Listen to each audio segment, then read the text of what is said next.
Okay, so this is a 2007 K1200GT that I picked up. It had about 50,000 miles on it. It'd been sitting for 2 years, so the owner put a new battery in it.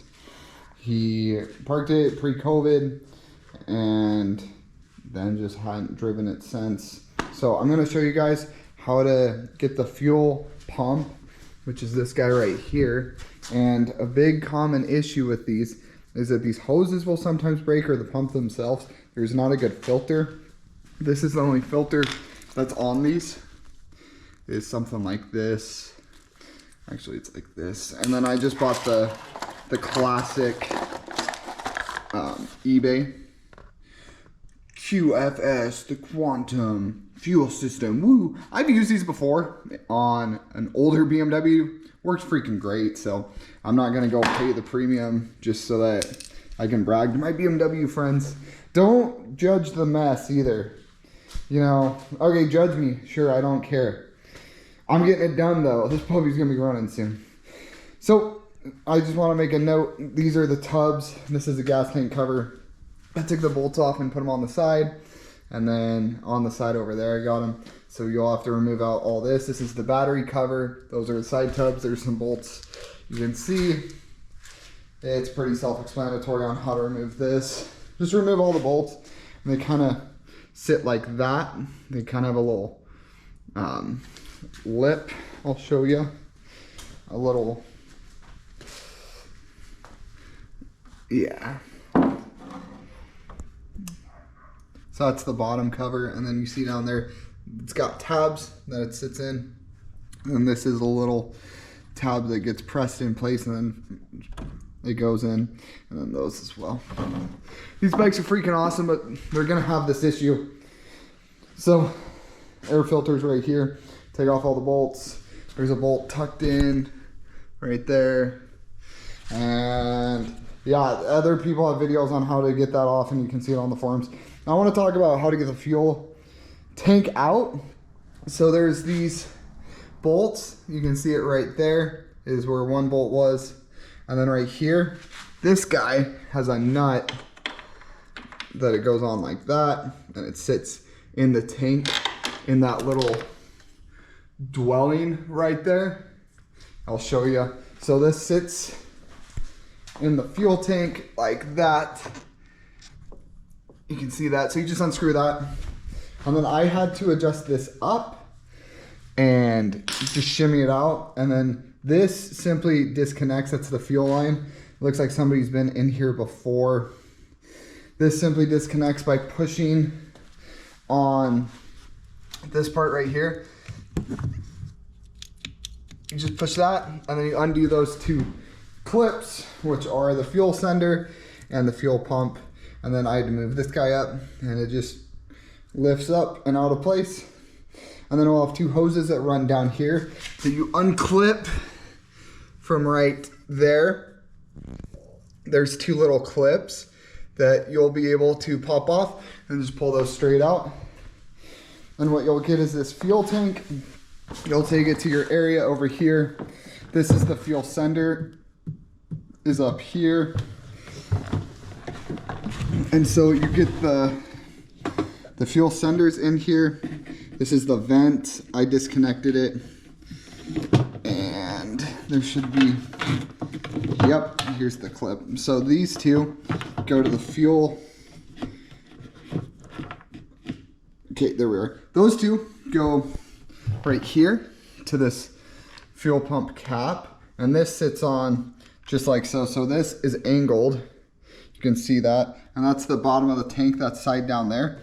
So this slides in like that, and it'll sit down in there. And there's this ring right over here. I don't know if you've ever done a BMW car, but this just goes on there and it threads on. And then this gasket is what seals it all into place as well.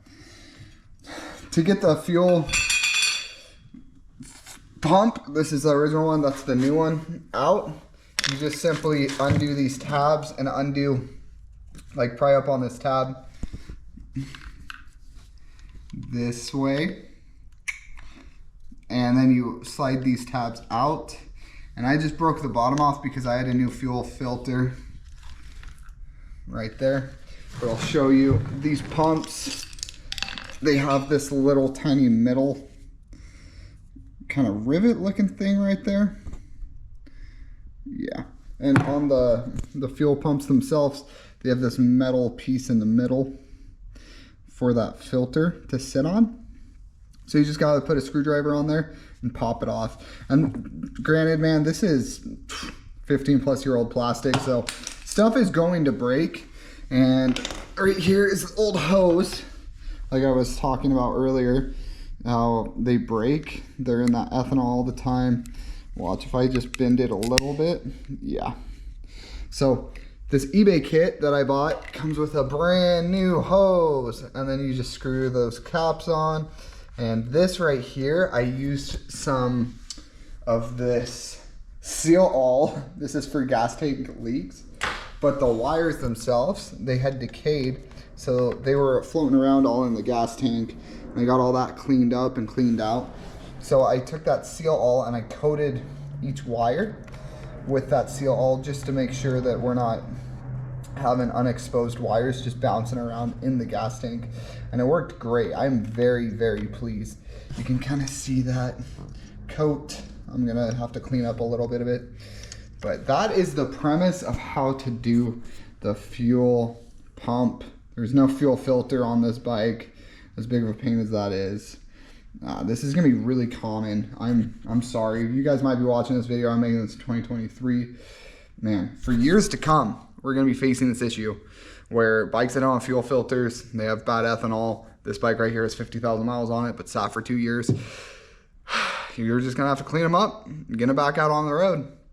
And I'm not saying that you gotta do it perfectly, but please just get them back out on the road. Well, that's it for this one. If you guys have any questions about this, I'm gonna be taking it on an epic trip. That's why you buy a big sport touring bike like this. You take it on an awesome trip and you have the most fun with it. So I'm gonna put all this back together so I can get on with my Saturday. So we got the gas tank back on. You can see all the connections are right there. Man, that lighting is perfect. I'm not gonna lie, I already fired it up. But fire it up first crank. So, get it switched out, get it back on the road, get it going. There it is. Freaking money. Put all the plastics back on and let it rip. Okay, so it's been a little over a month since I've done that fix. I have my bike outside. She ain't no garage princess. Yeah, she is. I'm just working on a project in there. But I want to show you guys, I've put probably about 500 miles on it. And you can hear that the fuel pump just kicked on perfectly. We got it in neutral. Fires right up. And to show you guys, you might be like, oh, it sounded weird when it cranked. Yeah, it's 40 degrees out. It's freaking cold. It was probably 20-ish this morning. So I've had no issues with it. eBay pump for the win. Keep the K1200GT on the road. I've rode it, gassed it up, full throttle launches, whatever, and it's A-okay. If you guys like this type of content, make sure you give it a subscribe, comment. Hope this helped you out. Hope you guys save some money, because BMW mechanics, man, they think that they're special, but they're not.